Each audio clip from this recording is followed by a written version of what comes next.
Wow, this is pretty nice. Take a look at this. Look at this valley. That's not bad. So this is Sorek. This is the second one. So you saw the Isla. That's the first valley. Here's the Sorek Valley, and you're right up against the Judean hills. Start up right behind us up here to the east, and so the Sorek Valley starts right there where you had lunch, and it runs all the way out to Gath, out on the coast, and so. You can see this beautiful area. Look over that direction.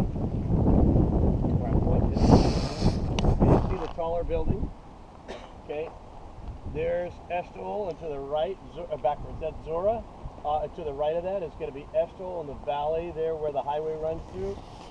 Take a look at Judges. Did I have you bring your Bible? No, not bad. Let me just read it real quick, and then. You can see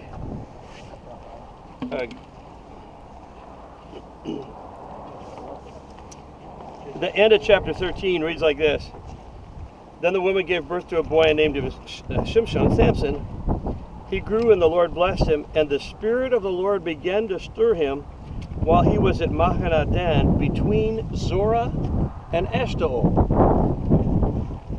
So he's like right there, growing up right there. And the Spirit of the Lord begins to move in this little boy named Samson. And the story starts right here.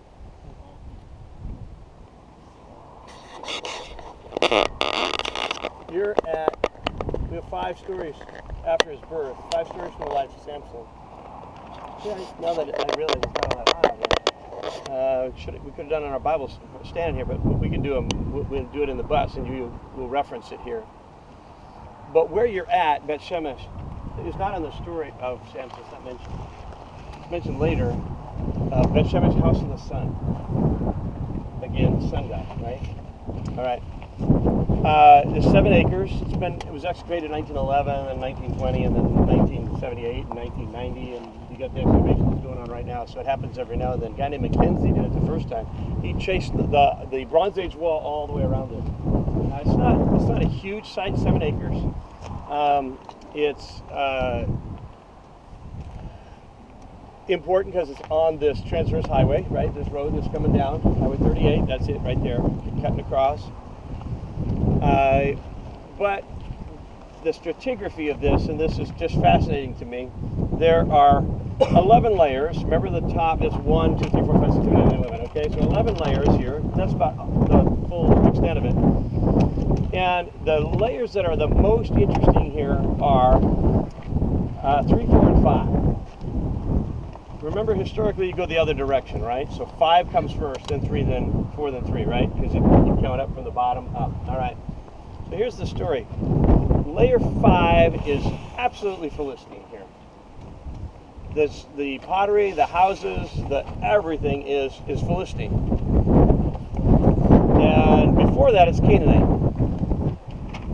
So the Philistines came in from the coast, they come up the valley, they conquer this, and they own this. This is a Philistine city.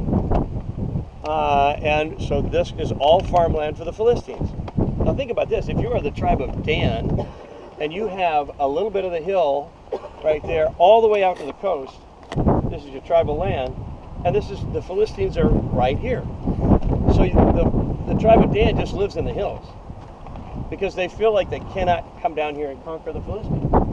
So the tribe of Dan is just stuck up right there. And Eshtaol and Zorah are like as far west as you go. That's it. That make sense? You have an idea where Zorah and Eshtaol, if I point that direction, do you go like, yeah, it's over there somewhere, and you have it. See the knob on the hill over there is where the trees are kind of funky up on the thing? Okay, that's a shrine to Samson. Oh, there. Up that one big tree. Yeah. Oh, okay. It's a little forest park up there. It's shrine to Samson. And so you got Eshtaol, and then Zorah is over back on this side. So the valley in between, right where the road runs, is the valley that's talking about between Zorah and Eshtaol.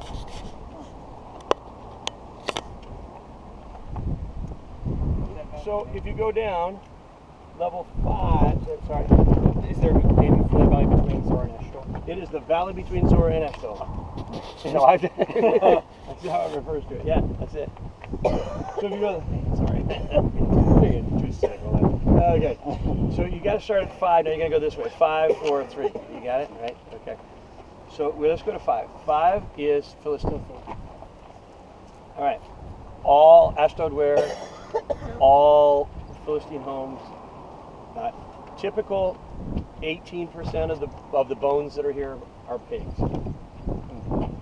You go like, this is Philistine. Everything about it is Philistine. And when I say that, like Ashdod ware and other things, there's certain colors to the Philistine pottery, etc., etc. You go like, nope, that's definitely Philistine. All right, I think that's 4. That's 5. Level 4. Philistine homes, Philistine pottery, but no pig bones. Six. 4. Yeah, it's coming toward us, right in time, right?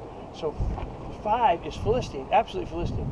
4 is like, how come they stopped eating pigs? What's going on there? Swine flu. Yeah, that's it.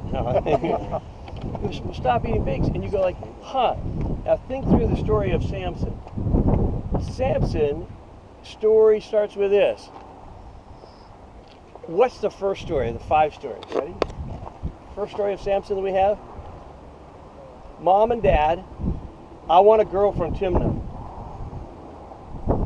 And Dad says, a Philistine? Are there no Jews? And Timnah, you can't see it, Timnah is just about 2/3 of the way down this valley. It's called Tel Batash today. But it's big. And he wants a girl from Timnah. And so you see the Israelites cohorting with the Philistines in such a way that they're kind of merging their cultures. Follow that? Mm-hmm. So you live in a Philistine home, you eat off Philistine plates, but you're going to stay kosher so we don't eat pigs. And that's what level 4 shows us. It's the story of Samson right there in the artifacts. Now if you go up to level 3, it's 100% Israelite. So it's fascinating. You go Philistine, it kind of looks like we're kind of merging cultures. And then, oh wait, we didn't merge cultures. All of a sudden it's Israelite. I want to read one passage. We're going to refer to it again when we get back on the bus. But in chapter 15. Judges? Say again? Judges? Yeah, we're still in Judges. Okay, hang on. I'll figure that. We'll get it. I'll get it in a second. The Philistines are very dominant. And there is this sense that we'll never be able to beat them. So I'm going to go through the stories real quick. Timnah, where he tries to marry a Timnah girl. Doesn't go all that well.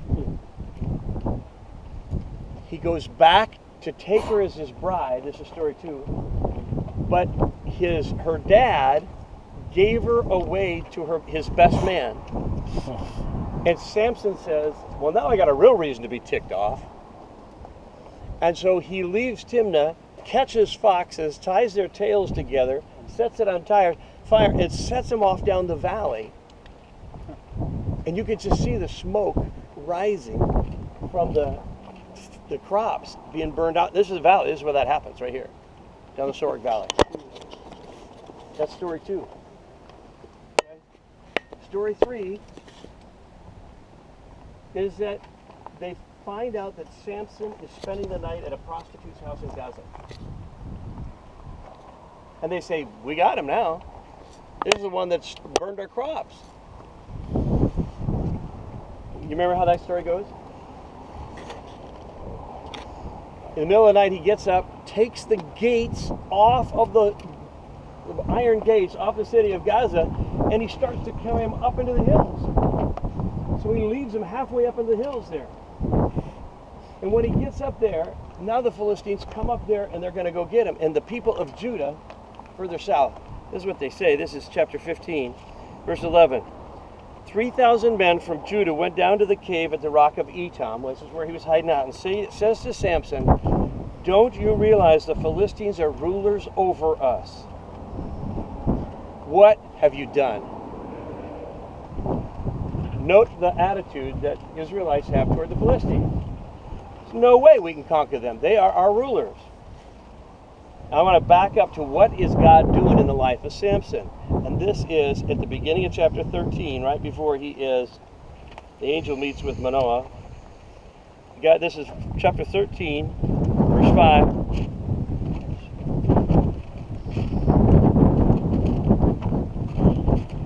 He says, you will conceive and give birth to a son. No razor may be used on his head because the boy is to be a Nazarite, set apart to God from birth. Now listen to these next words.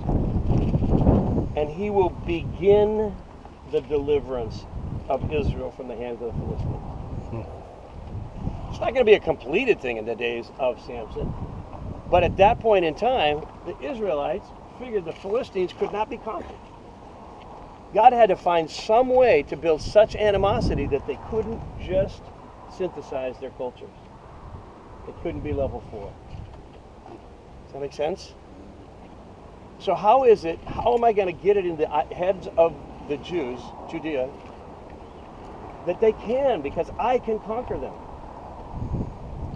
And how am I going to start this? So he gets a whack job from the valley right over there, who's going to go marry a Timnah girl. And if you remember the first story of that, he goes down there, he tells this riddle. And because she, whines and cries, he tells her the story, and then they end up killing people and him having come back here. Then he goes back, the second story, to get his wife, and he's given up to this best man, so that's when he burns the wheat fields. Right? Are you tracking with me okay? Yeah. By the way, when he burns the wheat fields, the people of Timnah take that man and his daughter and burn her. Kill her. All of a sudden, the Israelites and the Philistines are not going to come together. And what God was trying to do with Samson is happening. I'm going to put it in your heads that I can do this, God says. You're not going to just merge into a single culture. Third story is the prostituted Gaza, right? Fourth story, that's the famous one. Delilah, right?